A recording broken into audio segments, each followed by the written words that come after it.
Saviez-vous que la santé de vos yeux se trouve également dans votre assiette? En effet, des mesures hygiéno-diététiques peuvent être rapidement mises en place afin de réduire la progression de la dégénérescence maculaire liée à l'âge.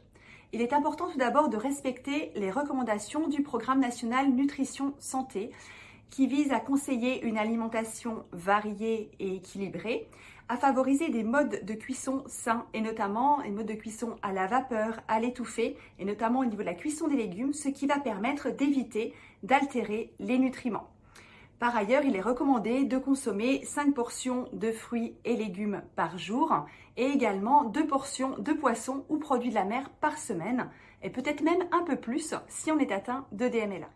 En complément de cela, votre ophtalmologiste pourra également vous conseiller des solutions naturelles. Donc ce sont des compléments alimentaires orientés pour la vision qui vous permettront d'atteindre les apports journaliers recommandés dans ces différents nutriments.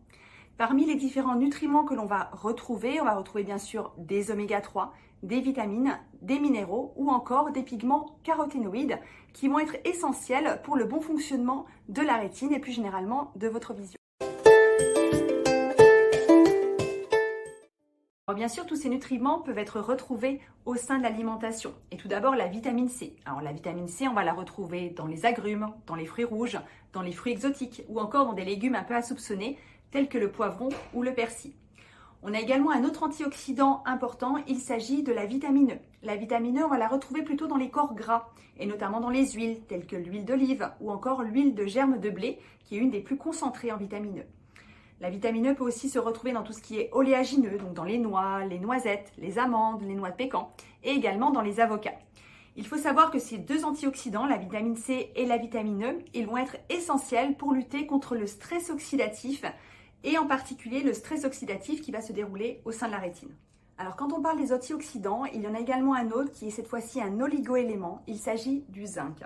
Alors le zinc, on va le retrouver plus particulièrement dans les légumineuses, les lentilles, les pois cassés, les pois chiches, peut-être pas forcément les aliments que vous appréciez au quotidien. Le zinc, on va également le retrouver dans tout ce qui est poissons et produits de la mer. Alors justement, quand on parle des produits de la mer, on va s'intéresser également à un nutriment essentiel pour la santé de nos yeux, il s'agit des oméga 3. Et en particulier d'un acide gras à longue chaîne qui s'appelle le DHA. Le DHA, on va le retrouver dans des sources alimentaires plutôt d'origine animale, donc notamment dans les petits poissons gras, tels que les sardines, les maquereaux, les harengs, les anchois. On peut en retrouver également dans le saumon ou dans le thon, mais malheureusement, ils seront aussi plus riches en métaux lourds. Donc c'est vrai qu'il faudra peut-être mieux privilégier les petits poissons gras. En parallèle de cela, on a des pigments caroténoïdes qui vont être très importants pour notre vision.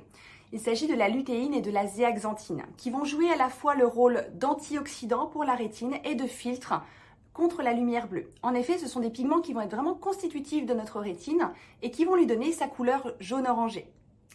Au niveau de l'alimentation, la lutéine et la zéaxanthine, ils ne peuvent pas être synthétisés par l'organisme. Ils vont donc être nécessairement apportés par l'alimentation. On va les retrouver en particulier dans les légumes à feuilles vertes et larges, tels que les brocolis, tels que les épinards, tels que les choux, tels que les salades, ou encore également dans les courges, le maïs, ou bien les œufs, et notamment le jaune d'œuf qui va être particulièrement concentré en lutéine et zéaxanthine. Enfin, certaines épices peuvent être aussi intéressantes dans le cadre de la prévention de la DMLA. Je pense notamment au curcuma, qu'on va utiliser plutôt de manière fraîche, plutôt que réduit en poudre, ou encore au safran. Donc il ne faudra pas hésiter à les ajouter dans ces préparations. Pour conclure, l'alimentation, elle doit avant tout rester un plaisir, ça ne doit pas devenir une contrainte. Une première piste consiste à constituer des assiettes hautes en couleurs qui vont être équilibrées en protéines, légumes, féculents, légumineuses et fruits. On visera quand même à réduire au maximum une alimentation d'origine industrielle qui va être quand même plutôt dénuée de nutriments. Le but étant également de faire attention aussi à l'origine des aliments, de privilégier, quand cela est possible, une alimentation de qualité biologique ou du moins locale et de saison.